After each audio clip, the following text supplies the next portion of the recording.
तो अब चुनाव प्रचार खत्म हो रहा है और हमारे साथ तेजस्वी यादव मौजूद है, जो सबसे बड़ा अट्रैक्शन रहे इस चुनाव के दौरान। तेजस्वी, इतना लंबा सफर तय किया है, इतनी रैलीज की हैं, आज जब खत्म हो रहा है तो क्या एक टेक अवे है आपके लिए सबसे बड़ा इस चुनाव प्रचार का? ऑलमोस्ट लगता है 247 जगहों पर हमने रैलियां की हैं, और जो कि 10-15 दिनों में बहुत ज़्यादा नंबर होता है। एक दिन में मैक्सिमम हमने 19 रैलियां की हैं। बड़ा अच्छा एक्सपीरियंस रहा ये। 247 इज अ बिग नंबर। आप 247 कह रहे हैं तो बहुत बड़ा नंबर है। काफ़ी बड़ा नंबर है। तो एक दिन में 19, एवरेज जो था वो 15-16 होता ही था।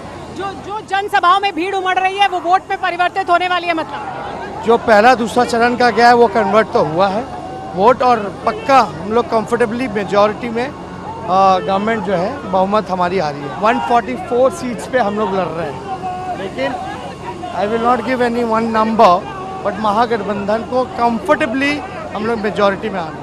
जो भीड़ आई है, इसकी उम्मीद थी जब आपने चुनाव प्रचार की शुरुआत की थी, इस तरह के समर्थन? नहीं, क्या ये उम्मीद से ज्यादा है? भीड़ होना अलग होता है। एक भीड़ का बॉडी लैंग्वेज, एक उत्साह, एक अग्रेशन, वो अलग होता है। इस बार मौजूदा सरकार में खास तौर पे बीजेपी और नीतीश कुमार जी के खिलाफ नफरत लोगों के मन में नजर आया, दिखता। तो ये उम्मीद से ज्यादा है जैसी आपने जब शुरुआत की तब उम्मीद थी? नहीं, एकदम बहुत ही ज्यादा। अब थोड़े देर और रुकेंगे। हाँ चलिए, ठीक है। अब बाकी हम बात करेंगे हेलीकॉप्टर में। चुनाव प्रचार का ये आखिरी चरण था और ये भी खत्म हो गया, और अब हम तेजस्वी यादव से जो इतना लंबा सफर उन्होंने तय किया है उसके बारे में एक बार फिर बात करेंगे। हम उनके साथ हेलीकॉप्टर में हैं। तेजस्वी, जब मैं आपसे पूछ भी रही थी कि जो समर्थन आपको मिला, ये इतने प्यार की उम्मीद थी आपको जब आपने शुरुआत की थी, या ये जो सफर है इसके दौरान इतने लंबे यात्राएं की आपने, इतनी रैलीज की, उसमें उम्मीद से ज्यादा आपको लोगों का प्यार और समर्थन मिला? क्या आपकी उम्मीद से ज्यादा? देखिए, उम्मीद से ज्यादा मिला काफी। हम लोग 2010 से हम कैंपेन कर रहे हैं पॉलिटिकली, लेकिन इस बार का चुनाव ही अलग था, और ख़ास तौर पे जो दूसरों के सभाओं में एकदम भीड़ जो नदारद रही, और भीड़ होना नहीं होना एक मापदंड नहीं है कि वोट में कन्वर्ट होगा कि नहीं होगा, लेकिन आप बॉडी लैंग्वेज से आप बहुत चीज़ें आप जो है पता कर सकते हैं। लेकिन इस बार का बियॉन्ड एक्सपेक्टेशन जो था वो था।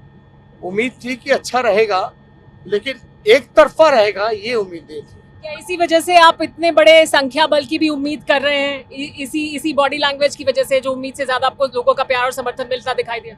इसका कारण है ना, हम तो कमाई, दवाई, पढ़ाई, सिंचाई, करवाई और सुनवाई वाली सरकार चाह रहे हैं।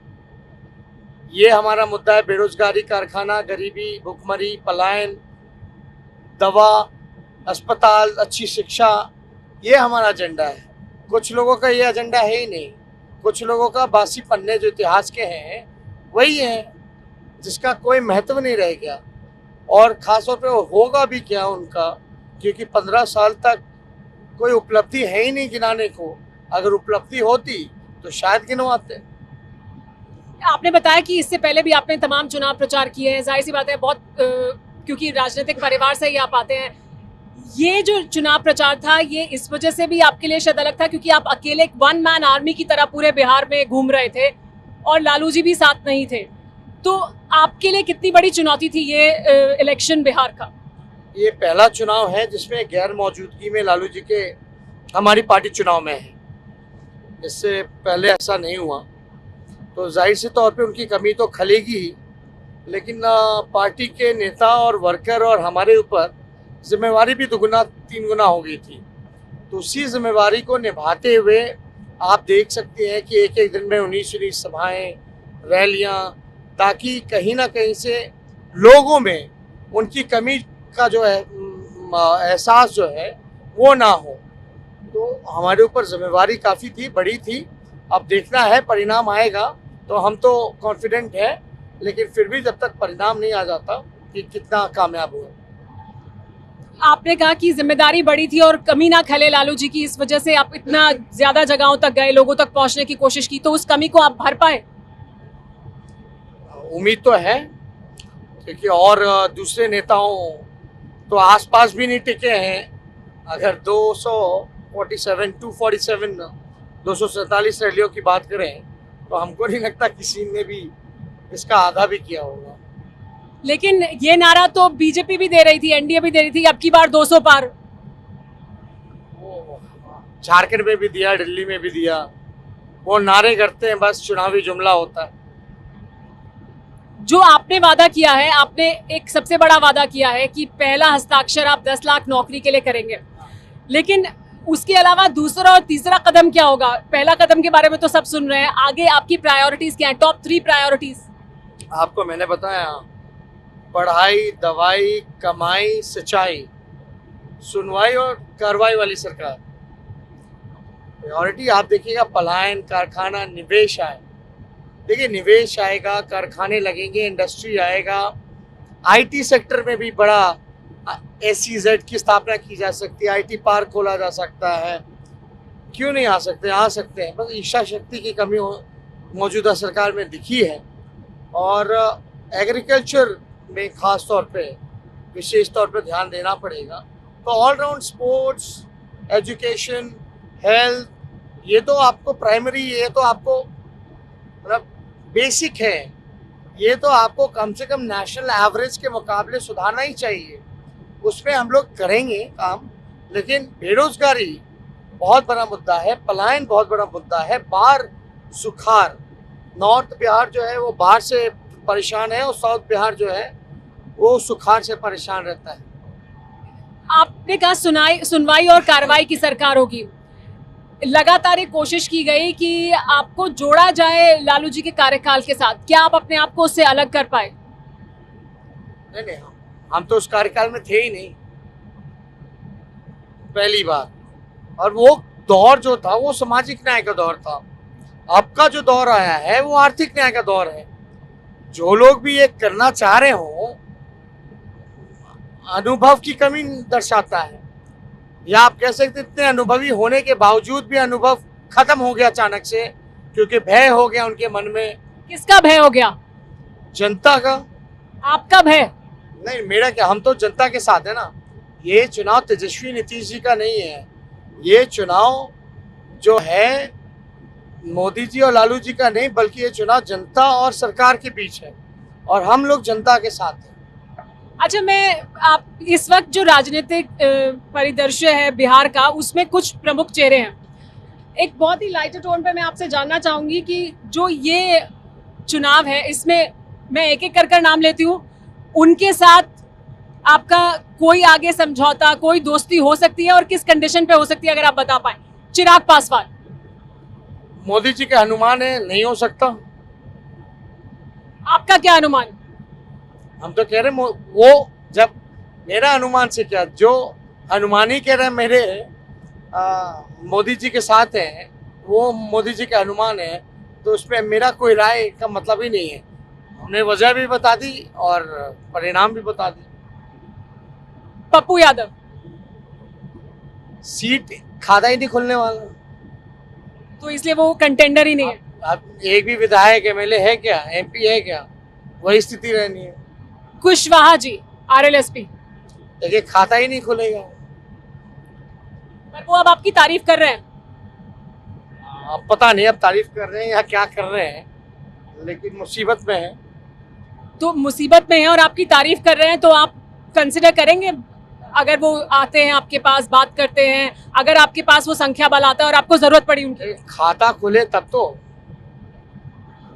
जीतन राम मांझी जी। जीतन राम मांझी जी तो चुनाव खुद भी हार रहे हैं, उनके दामाद भी हार रहे हैं, तो कोई सवाल ही नहीं है। अच्छा, नीतीश कुमार। देखिए, हम जनादेश का सम्मान करना जानते हैं। ये मैंडेट जो होगा ये नीतीश जी के खिलाफ होगा, तो कोई सवाल नहीं। ये लगातार कोशिश की गई, कुछ नारे दिए गए, आपने जो नारे दिए वो रोजगार की बात कर रहे हैं आप, या ये कि अब की बार तेज रफ्तार, जो ये तेज रफ्तार की बार बार बात हो रही है, और जो ये वन सिंगल मैन आर्मी हम देखते हैं कि आप अकेले सारी रैलीज करते हैं, क्या ये एक थॉट आउट प्लान था जिसमें ये दिखाया जाए कि आप अकेले सब जगह जा रहे हैं और आपके साथ और उस तरह के नेताओं की भीड़ नहीं दिखाई देती? तो ये क्या स्ट्रैटेजी थी और क्या इसने काम किया? देखिए, हम महागठबंधन के लोगों ने हमें उम्मीदवार मुख्यमंत्री पद का बनाया है, तो जाहिर सी बात से मुख्यमंत्री अगर हम हैं तो चेहरा मेरा ही आगे किया जाएगा, तो वही चेहरा दिखाने की कोशिश की गई है।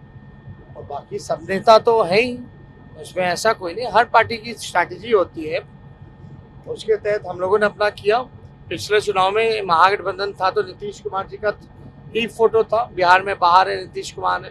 जबकि चुनाव प्रचार खत्म हो रहा है, किसी तरह का फीडबैक आपको लालू जी से मिला इस पूरे अभियान का, इस चुनाव अभियान को लेकर? देखिए, सैटरडे जो होता है वो दिन होता है मिलने का, और बहुत लिमिटेड लोगों को मिलने दिया जाता है, 3 लोगों की ही अनुमति होती है। और सच बोले सुबह से शाम जो है हम लोग एकदम मतलब समय नहीं मिल पाता, लेकिन हाँ वहाँ से मैसेजेस आए हैं कि बेहतर हो रहा है और अच्छा करने का प्रयास करें। अब आपको क्या उम्मीद है बिहार की जनता से, क्योंकि आपने जो करना था, जो कहना था, वो कह दिया? जो कह हम तो वही कह रहे हैं जो जनता को चाहिए,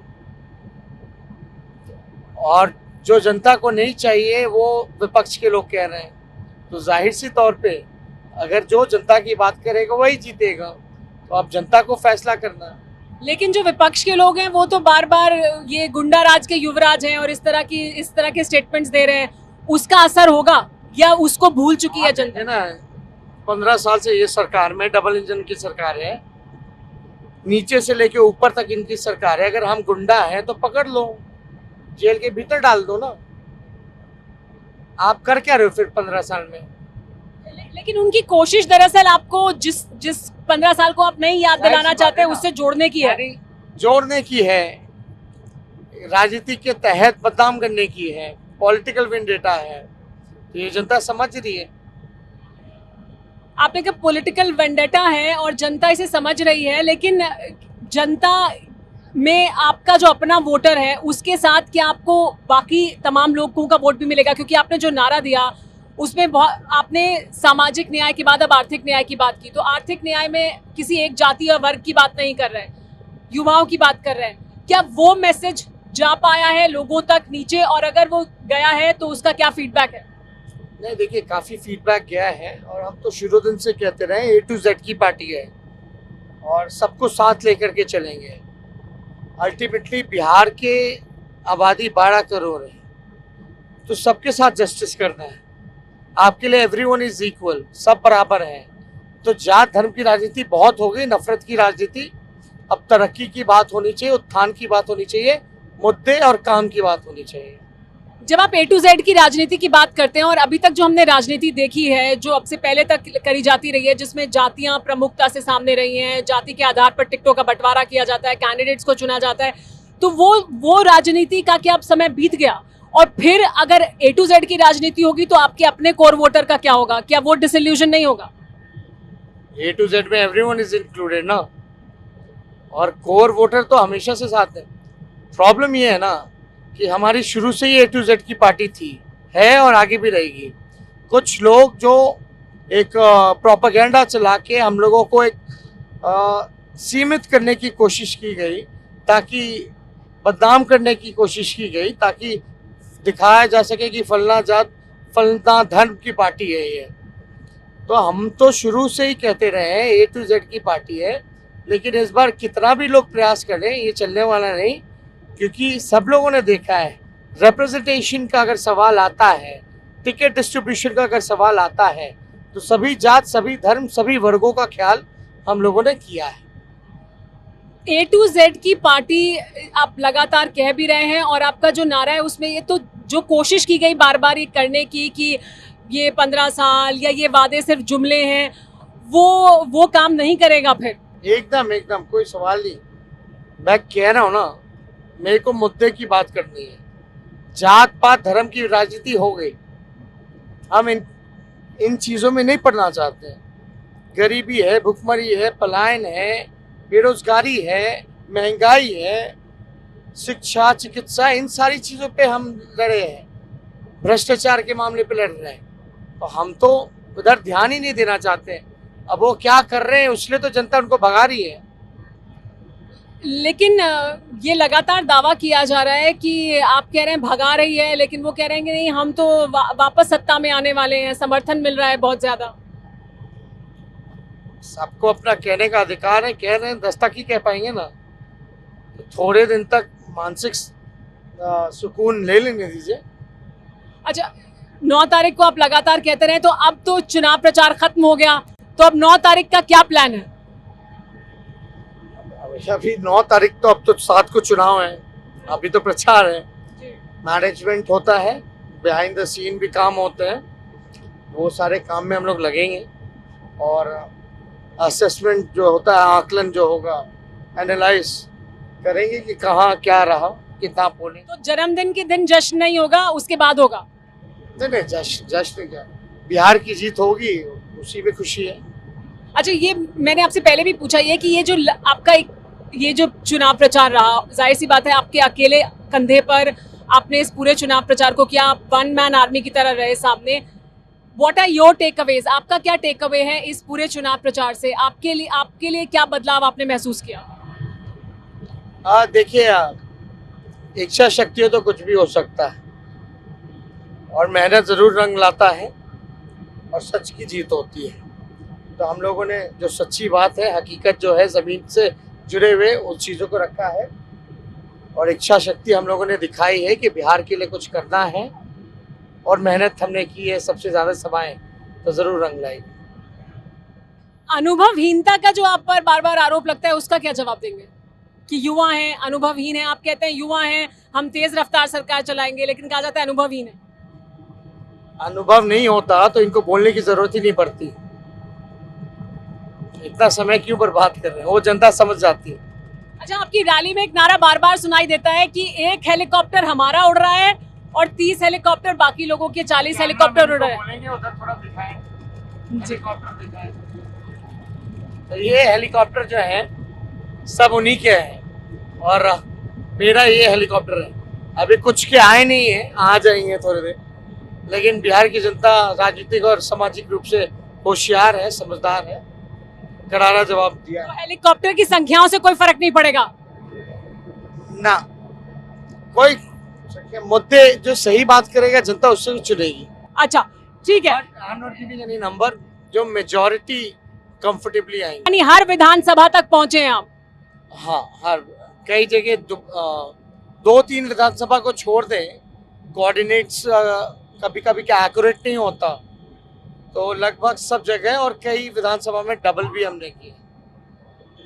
तो हर विधानसभा तक पहुंचने की कोशिश थी, वो की गई है। देखना यह है कि बिहार की जनता अब क्या फैसला सुनाती है। तेजस्वी यादव को बिहार की जनता से उम्मीद है कि वो इस बार जरूर बदलाव लेकर आएगी। नतीजा क्या रहेगा, अभी बिहार की जनता क्या करने वाली है, वो देखना जरूर बाकी है। TV9 भारतवर्ष के लिए मैं सुमेरा खान और मेरे साथ निशांत। परवाह देश की, सोमवार से शुक्रवार रात 10 बजे TV9 भारतवर्ष पर।